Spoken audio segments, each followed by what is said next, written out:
Salut tout le monde et bienvenue dans cette nouvelle vidéo. Aujourd'hui on va parler de la construction de Disneyland Paris. Donc on va voir quelques dates, un peu les dessous de l'histoire et voir en gros comment ça s'est passé pour que Disneyland s'implante en France. Pourquoi Disney a choisi la France plutôt qu'un autre pays pour implanter son premier parc européen. C'est parti! Alors déjà ça a commencé un peu à la fin des années 70, mais ça a commencé à être sérieux qu'au début des années 1980. En France, les ministres n'ont été mis au courant qu'en 1984 et il devient public qu'en 85, donc accessible auprès de la presse, etc. et donc auprès de la nation française, comme certains le disent si bien. Ils ont exploré chaque terre, donc il y avait à côté de Marseille, il y avait un peu plus haut en France, il y avait Marne-la-Vallée. Ils ont survolé ces terres en hélicoptère, ça n'a pas dû passer inaperçu. Et après c'était un fight contre l'Espagne. Et au début la France elle y va un peu à la one again, complètement désorganisée. Ils partent en Californie, mais ils partent pas tous en même temps, ils y vont chacun à leur tour. En même temps il y a un débat à savoir si la France doit payer pour l'allongement de la ligne de RER A jusqu'à Marne-la-Vallée. Et pendant ce temps-là l'Espagne ça y va. Elle multiplie les subventions et elle attire l'oncle Picsou.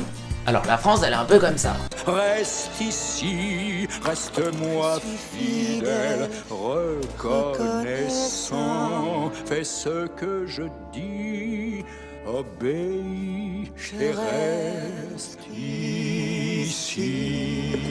Et ensuite hop hop hop, ils se ressaisissent et c'est parti pour faire des faveurs à Disney pour qu'ils s'implantent chez eux et pas chez le voisin espagnol. Ils arrivent à se réorganiser à partir de juillet 85. Alors qu'à la base, juillet 85, c'était la date où Disney devait rendre sa décision de quel pays ils avaient choisi pour construire leur parc en Europe.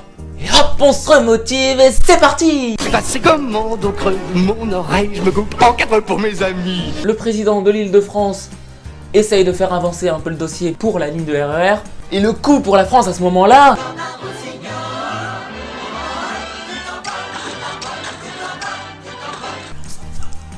Disney a été super malin, ils ont fait jouer la concurrence pour avoir les meilleurs avantages possibles. Et en 87, alléluia, la France obtient un contrat de 30 ans avec Disney. Et Michael Eisner, le PDG de Disney, voulait que ce soit Mickey qui signe le traité. Jacques Chirac a dit non, non, non. C'est parti en 88, les travaux commencent avec un objectif de 1800 hectares en 2000, avec des infrastructures comme un centre commercial ou encore un théâtre. Donc le centre commercial c'est Val d'Europe. Et une petite surface de 1800 hectares pour le parc. Et Disney a même donné un cadre avec une pomme empoisonnée à la France. On vous refile un cadeau pourri. Chez Disney, rien n'est laissé au hasard. Le 12 avril 91, soit exactement un an avant l'ouverture du parc, ils font une journée avec la presse pour annoncer qu'ils ouvrent dans un an, pour qu'ils en parlent dans tous les médias. Et enfin, mes amis, le 12 avril 92, c'est le début d'Euro Disney. Avec Festival Disney, donc le Disney Village, un parc avec 30 attractions, 6 hôtels, la gare de RER, et en 94, la gare TGV offrait la princesse qui s'appelle France. Concrètement, c'était mal barré, mais si on a une morale à retenir de tout ça, c'est que... la bonne étoile et la tout finit par s'arranger. Et voilà, c'est tout pour cette vidéo. N'hésite pas à la liker, partager, à t'abonner. Je vous dis à la semaine prochaine et je vous fais des maxi kiss. Ciao!